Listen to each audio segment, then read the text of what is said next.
Nanti tolong jadikan ini sebagai ukuran benar tidaknya sholat kita sampai zuhur itu. Jangan-jangan tiap hari antum sholat, tapi menurut Al-Quran ada yang belum tepat dalam sholatnya. Dua, orang yang sholatnya benar, dijamin langsung oleh Al-Quran akan dijadikan orang yang baik dalam kehidupan. Singkatnya orang sholat pasti jadi orang baik, sifat dan sikapnya baik. Dalilnya di Quran surah ke-29 Al-Ankabut ayat 45. Tunaikan sholat sesuai aturan, ada ketentuannya.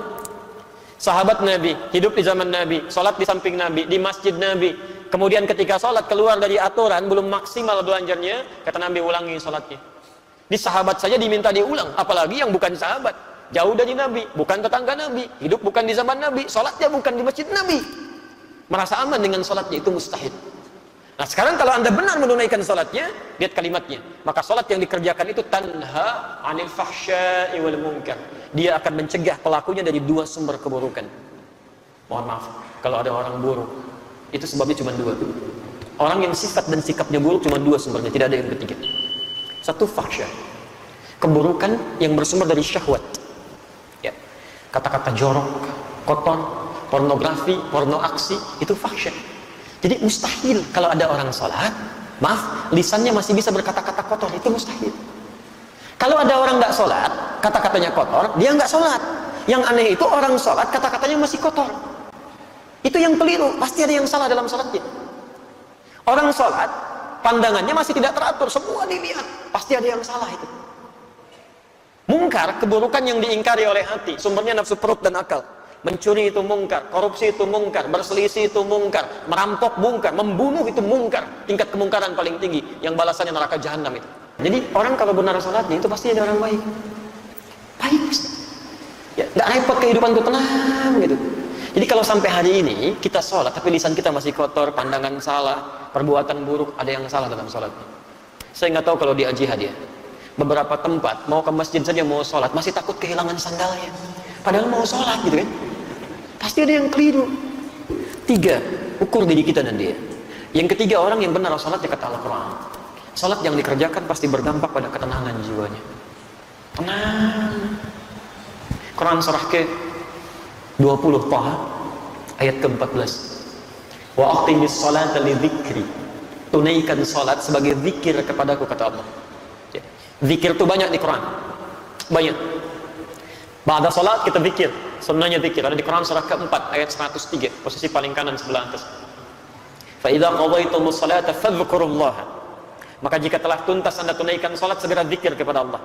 Ada kalimat diajarkan oleh Rasulullah SAW. Baca Al-Quran itu zikir, karena Al-Quran sendiri disebut dengan zikir.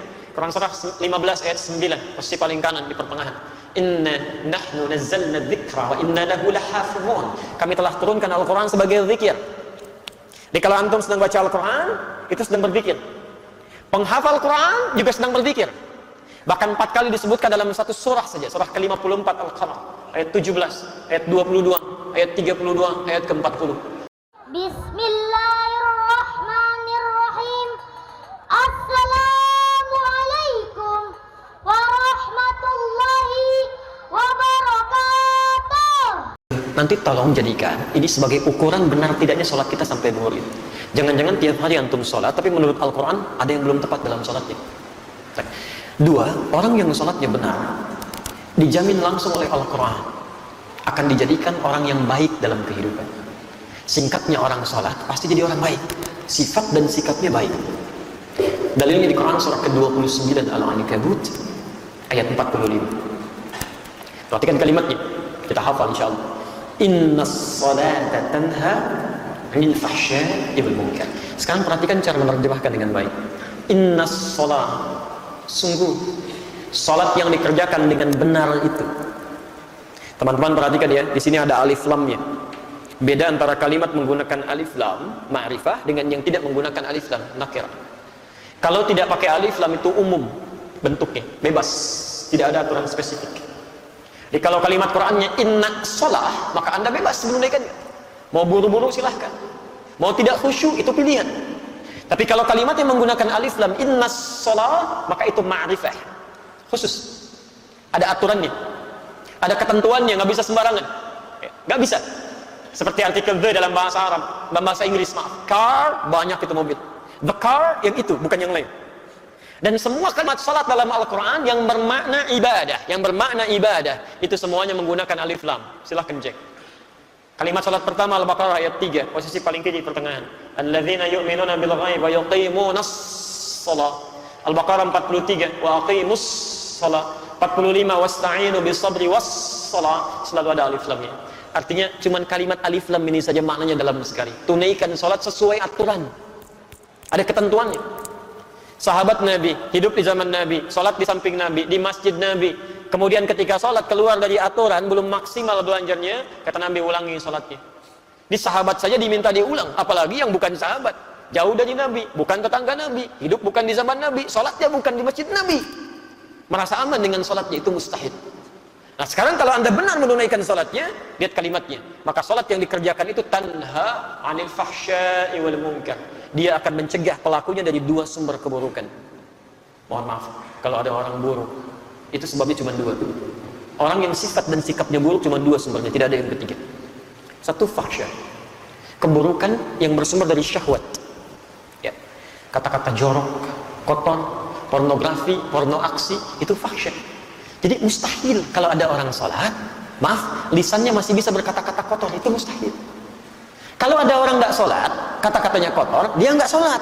Yang aneh itu orang sholat, kata-katanya masih kotor. Itu yang keliru, pasti ada yang salah dalam sholatnya.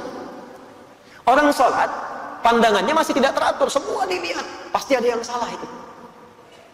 Mungkar, keburukan yang diingkari oleh hati, sumbernya nafsu perut dan akal. Mencuri itu mungkar, korupsi itu mungkar, berselisih itu mungkar, merampok mungkar, membunuh itu mungkar. Tingkat kemungkaran paling tinggi, yang balasannya neraka jahanam itu. Apalagi membunuh orang-orang beriman itu ya, itu jelas kalimatnya langsung. Ya, Quran surah ke-4 An-Nisa ayat 93, posisi paling kanan di pertengahan. Hati-hati. Ya. Hati-hati, wa may yaqtul mu'minan muta'ammida. Siapa yang sengaja merencanakan pembunuhan terhadap seorang beriman, satu saja nyawa orang beriman tumpah, fajaza'uhu jahannam. Maka tempatnya di neraka jahanam orang itu. Wa ghadiballahu alaihi, Allah murka pada orang itu. Wa la'anahu, dan dilaknat oleh Allah. Wa 'adda lahu 'adzaban 'azima, dan disediakan siksa yang berlipat. Bahkan orang-orang semacam ini, maaf, pernah dengar masuk surga tanpa hisab? Nah, orang-orang semacam ini masuk neraka tanpa hisab. Ada di Quran surah 18 ayat 100 sampai 101, posisi paling kiri di pertengahan di atas. Hati-hati. Wa aradna jahannama yaumal qiyamah, wa aradna jahannama yauma idzin lil kafirina arda. Pada hari kiamat nanti kami akan tampilkan neraka jahanam sejelas-jelasnya pada orang ingkar, sejelas-jelasnya. Kalau dalam bahasa kita, itu kan ada orang sibuk nanti memikirkan kitabnya, ada yang terima tangan kanan, ada yang di belakang punggungnya. Tiba-tiba ada orang-orang yang Allahu Akbar, kita di mana ya? Kita di mana nanti kitabnya? Allah sampaikan, wa aradna jahannama yauma idzin lil kafirina arda. Kamu enggak usah banyak mikir ya, tempat kamu di sini neraka jahanam. Nanti langsung masuk aja ke situ. Langsung. Dan bukan cuma kafirin saja, karena ayat 101 nya menunjukkan orang-orang yang diberikan penglihatan enggak mau lihat dia. Diberikan pendengaran, gak mau mendengar yang baik-baik. Alladzina kanat a'yunuhum fi ghita'in 'an dzikri wa kanu la yastati'un as-sam'a. Bahkan di antara mereka ada orang yang munafik. Tahu ayat-ayat Allah tapi diingkari isinya dan melakukan maksiat dengan paham ayat-ayatnya. Itu masuk neraka duluan dibandingkan orang kafir. Quran surah keempat ayat 140, posisi paling kiri sebelah bawah di pojok. Hati-hati. Wa qad nazzala 'alaikum fil kitabi an idza sami'tum ayati llahi yuqtaru biha wa yustahza'u biha fala taqudu ma'hum hatta yakhudu fi haditsin ghairi innakum idzan mithluhum. Ujungnya innallaha jami'ul munafiqina wal kafirina fi jahannam jami'a. Allah akan ambil orang munafik duluan masuk ke dalam neraka jahanam, baru orang kafir. Maka saya terus terang sampai tadi pagi saya sampaikan, sulit bagi saya untuk menerima. Jangankan pakai kata telinga aja nggak masuk. Ada orang mengatakan ingin memerangi teroris di Aleppo sana, tapi yang ditembak anak-anak kecil, yang dibom bayi-bayi, gitu kan? Ada perempuan-perempuan yang direnggut kehormatannya, ada orang tua yang dilecehkan kehidupannya, taruhannya dengan nyawanya, gitu. Antum masih enak sekarang, sholatnya nyaman di masjid. Orang-orang sana jangankan masjidnya, mau keluar saja nyawa taruhannya. Tapi yang ditembak itu anak-anak kecil, yang bahkan Nabi pun melarangnya. Bagaimana Anda bisa mengatakan memerangi sesuatu karena jihad, tapi yang dihancurkan itu adalah sesuatu yang dilarang Nabi? Ada yang salah di situ. Kalau orang paham sampai dengan ayat ini saja, mustahil dia bisa melukai saudaranya. Demi Allah saya katakan mustahil, mustahil. Termasuk di kita. Ya. Jadi nggak bisa. Ini masjidnya al-jihad. Ya.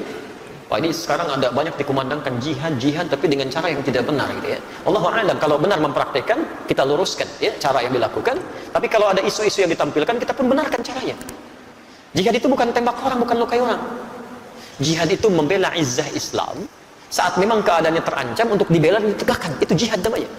Ya. Antum diambil mobilnya, antum pertahankan. Masa mau diambil imannya diam saja? Aja jihad itu di situ. Kalau ada yang melukai, kita pertahankan. Ada yang mempersoalkan, kita pertahankan. Dan kalau orang mempersoalkan dengan ilmu, kita balas dengan ilmu. Jihad pengetahuan. Kalau melukai fisik, kita pertahankan dengan fisik. Saya pernah di Lampung ditanya itu, Ustaz, apakah bom di jalan Tamrin termasuk jihad fisabilillah? Saya bilang, Pak, setahu saya jihad fisabilillah itu jihad di jalan Allah, bukan di jalan Tamrin. Ada kaidah di situ, nggak bisa. Sekarang kan cukup ramai gitu ya, muncul ini, muncul itu. Kemarin ada bom panci, ya luar biasa. Pelakunya ibu-ibu, konon kabarnya demikian. Tapi memang luar biasa itu tuh.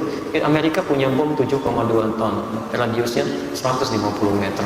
Rusia punya bom 8,2 ton, daya jangkaunya 300 meter. Bom panci 3 kilo, 300 meter gitu. Ini siapa orang ini? Ya, orang mana sebetulnya gitu kan? Kalau salah, itu pemahamannya harus diluruskan tuh kan. Kalau isu-isu berkembang, ya kita doakan supaya lebih baik lagi ya. Hati-hati itu penguasa panci ibu-ibu sekarang ya. Untuk punya masalah di rumah itu baru panci, belum kulkas tuh, mesin cuci yang lain. Kembalikan. Jadi orang kalau benar sholatnya itu pasti ada orang baik. Baik pasti. Ya, nggak repot kehidupan itu tenang gitu. Jadi kalau sampai hari ini kita sholat tapi lisan kita masih kotor, pandangan salah, perbuatan buruk, ada yang salah dalam sholatnya. Saya nggak tahu kalau di Al-Jihad ya. Beberapa tempat mau ke masjid saja mau sholat masih takut kehilangan sandalnya. Padahal mau sholat gitu kan. Pasti ada yang keliru. 3, ukur diri kita dan dia. Yang ketiga, orang yang benar sholatnya kata Al-Quran. Sholat yang dikerjakan pasti berdampak pada ketenangan jiwanya. Tenang. Quran surah ke-20 Taha ayat ke-14. Wa aqimis salata li dzikri. Tunaikan salat sebagai zikir kepadaku kata Allah. Ya. Zikir itu banyak di Quran. Banyak. Ba'da salat kita zikir. Sunnahnya zikir ada di Quran surah ke-4 ayat 103, posisi paling kanan sebelah atas. Fa idza qadaytumus salata fadhkurullaha. Maka jika telah tuntas Anda tunaikan salat, segera zikir kepada Allah. Ada kalimat diajarkan oleh Rasulullah sallallahu alaihi wasallam. Baca Al-Quran itu zikir, karena Al-Quran sendiri disebut dengan zikir. Quran surah 15 ayat 9, posisi paling kanan di pertengahan. Inna nahnu nazzalna dzikra wa inna lahu lahafizun. Kami telah turunkan Al-Quran sebagai zikir. Jadi kalau antum sedang baca Al-Quran, itu sedang berzikir. Penghafal Quran juga sedang berzikir. Bahkan 4 kali disebutkan dalam satu surah saja, surah ke-54 Al-Qamar, ayat 17, ayat 22, ayat 32, ayat ke-40. Walaqad yassarna al-Qur'ana lidzikri fahal min mudzakir. Sungguh kami telah mudahkan Al-Qur'an untuk digunakan sebagai zikir. Hafalannya disebut dengan zikir. Tapi apa fungsi zikir ini? Di tafsir Al-Quran surah 13 Ar-Ra'd ayat ke-28. Ala bi dzikrillah tatma'innul qulub. Yakinkan pada jiwamu, pada dirimu, kalau zikirmu benar kepada Allah, dampaknya ke hati pasti tenang. Ini rumus di Quran. Antum kalau sedang kurang tenang, zikir. Di kantor sedang tidak tenang, di rumah tangga, wudu, ambil wudu, buka mushaf, baca Quran. Solusi belum datang, tapi minimal hati Anda tenang. Tenang. Hafalkan Quran. Dan puncaknya sholat. Kenapa sholat disebut puncak zikir? Karena sholat itu bisa menghimpun semua jenis zikir. Bukankah dalam sholat ada subhanallah, alhamdulillah, Allahu akbar, ada bacaan Al-Quran, ada hafalan Al-Quran, ada doa, ada istighfar. Jadi kalau semua bentuk sholat ini menghimpun semua jenis zikir, belum mampu membuat antum tenang, antum butuh apa lagi supaya hatinya tenang? Sholat itu jangankan ibadahnya, tempatnya saja, masjid tempat sholat itu dijamin di Quran menghadirkan ketenangan. Nggak ada tempat paling tenang di muka bumi kecuali masjid itu, termasuk di kantor. Nggak percaya silakan. Sedang capek kerja macam-macam, masuk ke masjid, duduk setelah tahiyatul masjid, tiba-tiba nggak kerasa kipas muter, tenang, plak, tidur aja gitu. Saya pernah ke Tokyo itu dan diajak ke Gunma. Ini nyata. Bertemu dengan ustadz dan komunitas di sana, cerita, Ustadz, sedisiplin-disiplinnya di sini, tapi ketenangan itu tidak mudah untuk didapatkan. Tingkat bunuh dirinya itu 30.000 setahun. Sehari bisa 100 orang bunuh diri. Dan kami pernah dibawa ke daerah Fuji yang setiap hari akan ditemukan 4-5 mayat di situ. Makanya kata Profesor Kato, sehebat-hebatnya orang Jepang yang disiplin masih kalah sama orang Muslim. Bukan orang Indonesia, orang Muslim. Ya. Jadi orang Muslim itu punya satu ajaran yang nggak ditemukan dimanapun, yang menghadirkan ketenangan dalam jiwa. Tapi Ustaz, masih ada di Swedia satu distrik yang lebih dahsyat dibanding ini. Itu bunuh dirinya di mana aja, serampangan. Karena itu konselnya, Pemdanya sampai membuat tempat khusus lokalisasi bunuh diri. Dan jamnya diatur, jam 10 sampai jam 12. Jadi kalau datang jam 8 kepagian, datang jam 2 kesiangan, besoknya lagi gitu. Nah ini nyata kejadian, satu kali ada orang akan bunuh diri, ya jadwal dia jam 12. Ketemu dengan salah seorang di situ, muslim, ustadz juga, cuman di Eropa kan tampilannya agak beda. Ditanya, mau kemana kamu? Mau bunuh diri? Jam berapa? Jam berapa? Jam 12 katanya. Baik, sekarang kan masih ada waktu, mau ikut saya? Oh tidak, nanti saya terlambat. Terlambat? Kata ustadznya, nanti saya berikan gantinya. Kan, kalau kamu nggak merasa dirugikan, saya bayar kan. Akhirnya dia ikut, dibawa ke masjid. Karena dia belum muslim, dia nggak bisa masuk, dia nunggu di luar. Ternyata mendengarkan tausiah, ada mendengarkan bacaan Quran, Allahu Akbar. Tadi saking tenangnya duduk, ngantuk, plak tidur. Dilihat begitu pulasnya sampai lewat dari jam bunuh dirinya. Betul, jam 1, jam 2 ini nyata. Ketika sudah semakin pulas, ini tidak tega membangunkan karena terlihat enak sekali. Begitu bangun, langsung kemudian disampaikan, saya mohon maaf tidak bangunkan. Kamu merasa nikmat sekali. Kamu sudah lewat jam bunuh dirinya. Saya ingin tanya apa yang harus saya ganti. Ternyata jawabannya cukup mengejutkan. Ini tempat apa? Masjid. Apa keutamanya? Dijelaskan. Saya tidak ingin jadi bunuh diri. Tidak jadi bunuh diri. Saya itu ingin bunuh diri karena 3 hari berturut-turut tidak bisa tidur sampai hari ini. Entah kenapa tiba di sini, tiba-tiba bisa tidur. Jadi orang nggak sholat aja dekat masjid jadi tenang, apalagi yang sholat. Kalau antum sudah masuk masjid, sudah sholat nggak bisa tenang juga, antum perlu apa lagi? Orang itu akhirnya masuk Islam. Peristiwa itu jadi viral kemudian di media sosial, menyebar dengan kuat sampai dipanggil oleh Pemdanya, kalau kita bupatinya. Akhirnya apa yang terjadi? Di tempat lokalisasi bunuh diri tadi, di sampingnya dibuatkan tempat untuk ustadz tadi, dan ada tulisan, bagi yang ingin bunuh diri konsultasi dulu ke sini. Itu nyata gitu. Jadi kita punya teorinya, kenapa nggak kita maksimalkan? Kalau tiap hari Anda belum tenang, nggak nyaman hati, yang paling aneh itu pada urusan orang lain, Anda yang jadi nggak tenang. Yang punya masalah orang lain, kenapa Anda yang ribut dalam statusnya? Berselisih satu dengan yang lainnya. Kadang-kadang urusan yang sudah jelas masih Anda pikirin juga, itu keterlaluan. Dalam agama itu kita punya konsep, sesuatu yang sudah jelas diatur oleh Allah, nggak usah banyak dipikirin. Memang sudah begitu dipikirin pun nggak akan berubah. Mendung itu bukan urusan kita, itu Allah yang mengatur. Mendung itu tanda hujan. Kalau sudah mendung ya siap-siap aja. Payung dikeluarkan, itu yang dituntut ikhtiarnya, bukan dipikirkan. Duh, mendung. Kalau mendung hujan turun, banjir, paling macet. Ustadznya paling nggak datang, nggak jadi acaranya. Ustadznya udah nunggu duluan. Jadi nggak pas situasinya. 4. Orang yang sholat yang benar, ini yang paling dahsyat. Dijamin langsung oleh Al-Quran, akan dimudahkan segala urusan hidupnya. Bahkan rizkinya pun didatangkan dari sisi yang tidak dia duga. Allahu Akbar.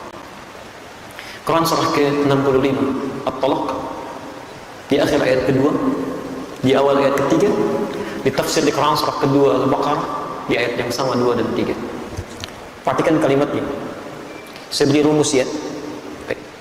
Boleh saya tuliskan? Alhamdulillah. Ini bisa dibawa atau ada mic yang lain? Baik, perhatikan rumus Quran surah ke-65 di awal ayat, di akhir ayat kedua, di awal ayat ketiga. Maaf, kelihatan? Oh, belum, saya belum nulis. Itu bagaimana ya? Itu makan apa barusan? Quran surah ke-65. Baik, bismillah. Perhatikan kalimatnya. Wa may yattaqillaha, siapa yang bisa meningkatkan takwanya kepada Allah, yaj'al lahu makhraja, kami berikan jalan keluar, solusi dari setiap persoalan yang dialami. Fokus ya. Kalau Anda punya masalah dalam kehidupan, di rumah tangga, di kantor, dimanapun, firman Allah sederhana, yattaqillaha yaj'al lahu makhraja. Jawabannya kata Allah, cukup tingkatkan takwa, kami selesaikan masalahnya. Jadi kalau Anda sedang punya masalah, biayanya nggak mahal, tenaganya nggak banyak, takwa tingkatkan, masalah diringankan oleh Allah. Jadi kalau Anda sekarang punya masalah nggak tuntas-tuntas, di kantor jadi juara, di rumah nggak pernah tuntas, padahal masalah yang sama oleh orang lain cukup dengan senyuman, Anda nggak selesai, mungkin cek, ini yang kurang. Bahkan rizkinya pun, wa yarzuqhu min haitsu la yahtasib, kami datangkan rizkinya dari sisi yang tidak dia duga. Jangankan yang Anda ikhtiarkan, yang Anda tidak cari pun tiba-tiba bisa mendatangi Anda. Nah sekarang, kalimat takwa disebutkan perubahannya 115 kali dalam Al-Quran. Kalimat takwa pertama ada di Al-Baqarah, Quran surah kedua, ayat 2 sampai 3. Dzalikal kitabu la raiba fi hudal lil muttaqin. Siapa orang takwa ini? Ayat 3-nya. Alladzina yu'minuna bil ghaib wa yuqimunas shalah, menyempurnakan salat. Kalau Anda bertanya, ya Allah, bagaimana cara saya meningkatkan takwa ini? Kalimat takwa pertama, salat. Jadi kalau salat kita meningkat dengan baik, masalah kita tuntas, selesai. Ya.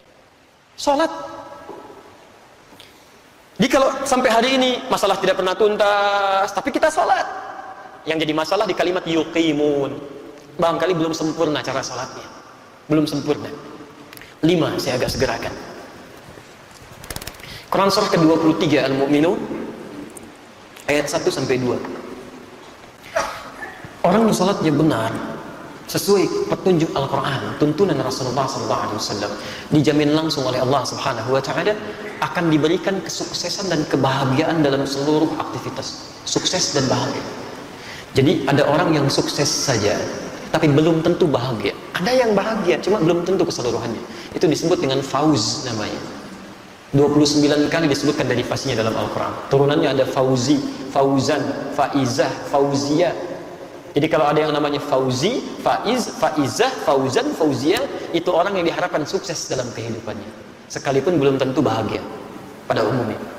Tapi kalau bahagia saja sekalipun belum tentu sukses, itu fariha. Fariha dalam bahasa Arab. Orang yang disebut dengan farhan, perempuannya farah. Jadi kalau ada yang namanya farhan atau farah, itu orang diharapkan bahagia dalam kehidupannya. Miskin pun nggak apa-apa, yang penting bahagia. Umumnya. Sekarang saya tanya Anda, pilih mana? Kaya tapi gelisah, atau miskin tapi tenang, tapi nggak ada pilihan ketiga dan tidak usah maksa. Sukses tapi nggak bahagia, atau bahagia tapi nggak sukses. Kaya tapi gelisah, atau miskin tapi tenang, pilih mana? Karena Anda kesulitan memilih dan pasti memilih yang ketiga, maka Allah tidak memberikan pilihan pada kita kecuali yang ketiga. Kaya, sukses, bahagia. Masya Allah, itu falah namanya dalam bahasa Arab. Falah. Ini yang keberapa tadi? Kelima. Saking pentingnya yang kelima ini, 5 kali minimal diperdengarkan di telinga kita. 5 kali sebelum kita sholat oleh muadzin. Setelah hayya 'alas shalah, apa? Hayya 'alal falah. Ayo sholat. Ya Allah, untuk apa sholat? Hayya 'alal falah. Kamu belum sukses? Datang sini. Saya pemilik kesuksesan. Saya pemilik rezeki. Saya berikan, kata Allah. Sujud kamu. Kamu belum bahagia? Saya berikan solusinya. Hayya 'alal falah. Kalau Anda sedang menggenggam itu semua, genggam tidak ingin dilepaskan, maka kalimatnya berubah dari falah menjadi aflah. Aflah, kesuksesan, kebahagiaan yang digenggam yang tidak ingin diputuskan, dilepaskan. Quran surah ke-23 ayat 1 dan 2. Qad aflahal mu'minun. Orang-orang yang imannya benar pasti menggenggam kesuksesan dan kebahagiaan. Siapa orang-orang ini? Ayat 2-nya. Ternyata mereka memulai dengan salatnya. Alladzina hum fi salatihim khashi'un. Yaitu orang yang bisa khusyuk dalam salatnya. Teman-teman silahkan cek ya. Semua sahabat Nabi dengan semua profesinya, yang pengusaha seperti Uthman bin Affan, Abdurrahman bin Auf, Tamim ad-Dari, Abu Bakar as-Siddiq, ada yang birokrat, Umar bin As, ada yang diplomat, Muawiyah bin Abi Sufyan. Masya Allah, itu sesibuk-sibuknya mereka karena paham tentang ketentuan ini, itu mereka tidak pernah meninggalkan sholat berjamaah, bahkan berlomba mengerjakan tahajud, sampai kata Imam An-Nawawi dalam kitabnya At-Tibyan fi Adab Hamalatil Quran. Imam An-Nawawi itu sebelum menulis Al-Arba'in 42 hadis, Riyadhus Shalihin 1896 hadis, beliau menulis kitab namanya At-Tibyan fi Adab Hamalatil Quran. Saya sudah cek di Indonesia ada itu yang bahasa Arabnya. Ada yang terbitan Darul Kutub Al-Islamiyah warna coklat, merah kecoklatan. Ya, antum bisa dicek halaman 38, paragraf pertama, baris 1 sampai 2, posisi paling kanan sebelah atas. Kalau terbitan kedua Darul Nafais warna kuning, halamannya 47, posisinya paling kiri, paragraf ketiga, baris 1 sampai 7. Itu bagaimana disebutkan Uthman bin Affan, Abdurrahman bin Auf, Tamim ad-Dari bukan senang saat rezekinya terus melonjak, tapi bahagianya dirasakan saat mampu tahajud di malam hari, sampai kata Imam An-Nawawi sampai bisa sampai khatam Qurannya. Sampai khatam Quran. Sudah dilukiskan itu. Antum mau ngecek kekayaannya, silahkan bandingkan. Abdurrahman bin Auf itu kapaknya jadi terbuat dari emas. Orang terkaya sekarang Bill Gates, orang terkaya sekarang nggak ada apa-apanya. Abdurrahman bin Auf kapaknya terbuat dari emas. Bill Gates itu belum tentu punya kapak. Silahkan banyak. Uthman bin Affan sampai sekarang asetnya masih ada, sudah 15 abad masih ada aja. Pernah membeli sebuah sumur yang dimonopoli oleh Yahudi. Setiap mau ngambil air, bayar, kata Uthman, saya beli sebagiannya, beli seluruhnya, beli kebun sekitarannya. Siapa yang mau silakan ambil tanpa harus bayar lagi, saya wakafkan karena Allah. Kebunnya menghasilkan ribuan kurma. Sekarang wilayahnya bahkan dekat sumurnya akan dijadikan tempat-tempat untuk penginapan. Ada hotel-hotel yang luar biasa. Royaltinya datang dari situ, disimpan di bank Saudi, disedekahkan lagi kepada yang membutuhkan atas nama Uthman bin Affan radhiyallahu taala anhu. Sampai sekarang masih ada. Dan itu ditempuh dengan takwa itu. Jadi silahkan cek dia.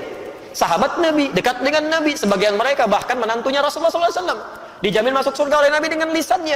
Tingkat surga paling tinggi, dekat dengan Rasulullah. Masih mau menunaikan salat sunnah bahkan pada malam harinya, dan dunianya sukses. Tahajudnya luar biasa. Antum bukan sahabat Nabi, tetangganya juga bukan. Surga belum jelas sampai dengan siang ini. Hisab masih menegangkan. Jangankan salat sunnahnya, salat fardu masih ditunda-tunda. Cita-cita masuk surga bersama Nabi. Mereka repot di situ. Jadi teman-teman, coba dicek dari 1 sampai 5 ini berapa yang sudah kita raih sampai dengan 2 ini.